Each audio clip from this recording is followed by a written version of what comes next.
Hey there, mattphilleo in the studio, back from youth camp with my son. We had a fantastic time just hanging out together and enjoying some activities with other kids. But hey, I'm working on this drawing here, a pet portrait, a commission, and this is a 8 by 24 inch, I believe, if I remember correctly, the dimensions, long and skinny. And I'm doing 4 dogs on this one drawing. So this is my reference photo, and I just want to show you the process today. So I have these 2 dogs basically done, and I'm working on the 3rd here. I just want to show you some techniques for pencil drawing that you can apply in your own pencil portraits. Even if you're a painter, like I mostly do acrylic portraits, it's still good to brush up on your pencil drawing techniques from time to time. That will translate into your portrait painting and help you out a lot. So what I'm doing is taking a 4B pencil. I usually use a 4B, and then I'll have a B, which is a little bit lighter, and then I have oftentimes a 2H. What I want to do is just pull my reference photo over. I have it on my Kindle.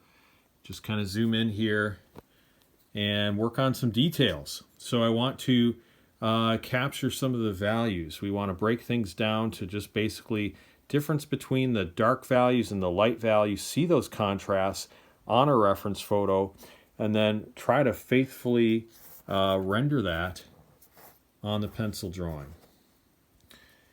All right, I have this little piece here that's falling off of my Kindle. I'll just pull that off or it's going to annoy me. There we go. Okay. So what I want to do is just shade in an area right here on the right-hand side of the jaw of the dog, and just fill that in using the 4B pencil.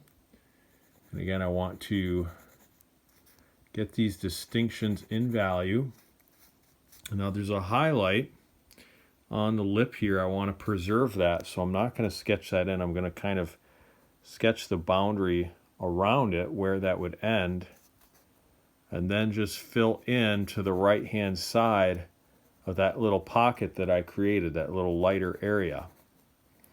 Now I'm using a 45-degree angle here on my pencil stroke, and generally that's how I'll do it, is just a 45-degree. If I want to get some more shading, more kind of a closer knit technique where there's less texture, then I'll come across in the other direction with perpendicular pencil strokes to the first.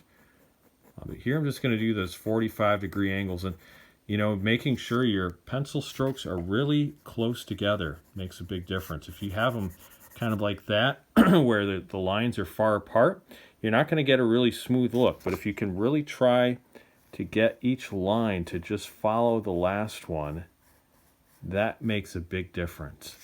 And then this is called cross-hatching, when we come in the opposite direction and just go over, and that gets a really nice, even, smooth distribution of the graphite from the pencil. And that's what really gives you then that ability to capture a lot of detail and get an accurate textural surface on your drawing to make it look realistic.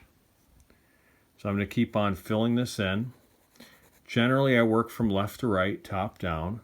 In this case, I'm kind of moving back just a little bit to the left-hand side, but I have my hand resting on this piece of paper.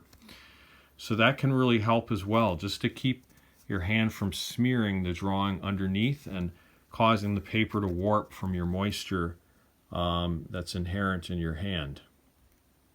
Now let's just add some more texture right here. We're just going to fill this in, and I want to see this certain shape right there, that little angle. So I need to make sure I leave room for that. And then I can bring this in over there. And we're getting that filled in just a little bit more. Now underneath here, I can fill this whole area in. And I'll show you again how that textural technique works. Now you have to keep the pencil really sharp. That is the secret. So I'm going to basically just sharpen this.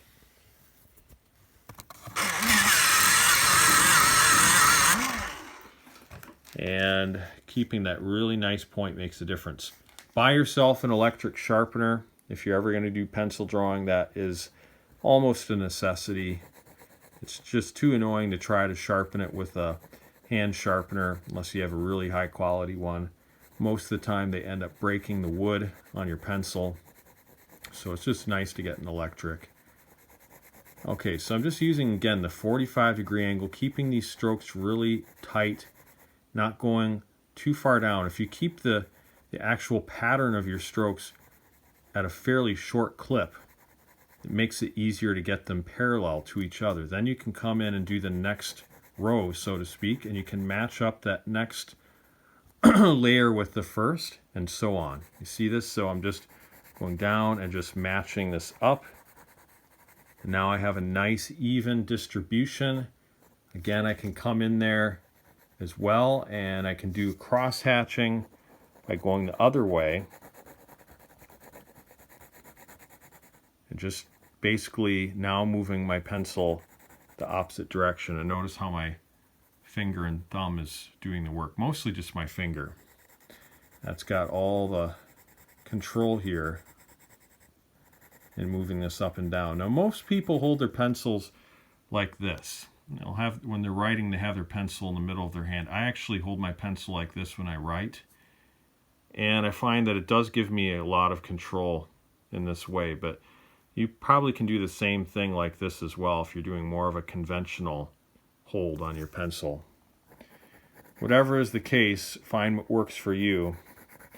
I'm just going to basically move across here, and then I'm going to take a piece of tissue paper, and that's the third little tip for you. The first tip is doing these tight little cross hatching strokes, The second is using a piece of paper to keep your hand from smearing your drawing. And then the third little tip for you is to use a piece of tissue paper and gently smooth out the pencil. And you just want to barely go over the surface. Don't overdo it. A lot of people use a blending stick and they just smear everything too much, and it takes away from the texture, the beautiful texture of your paper. So I like to finish up the surface with a little more pencil work. You'll find if you do rub this with tissue, you can get another layer of pencil on, and therefore you can get the value darker, and it'll look a lot smoother. If you try to go over with too many layers without blending it with a tissue, you end up getting too much of the paper texture showing through, and it looks kind of rough, and you lose that nice visual effect of contrast. All right, so this is just a few little tips for you to help you with your pencil drawings. I'm going to stop off here. Again, I'll just show you where the drawing is at in progress. This is going to be the last dog here. Of course, you have to do quite a bit more work on him. But hey, I hope this video helped. If you like this video, give it a thumbs up. Subscribe to this channel for more videos like this. And of course, you can check out my website at realisticacrylic.com. I know that is acrylic and this is pencil drawing, but we all know drawing is fundamental to doing excellent portraits. So check out my website, realisticacrylic.com. I have more tutorials for you there to help you with your portraits. My goal is to help you paint a portrait you can be proud of. So thanks for watching this video today. God bless, and we'll talk to you soon.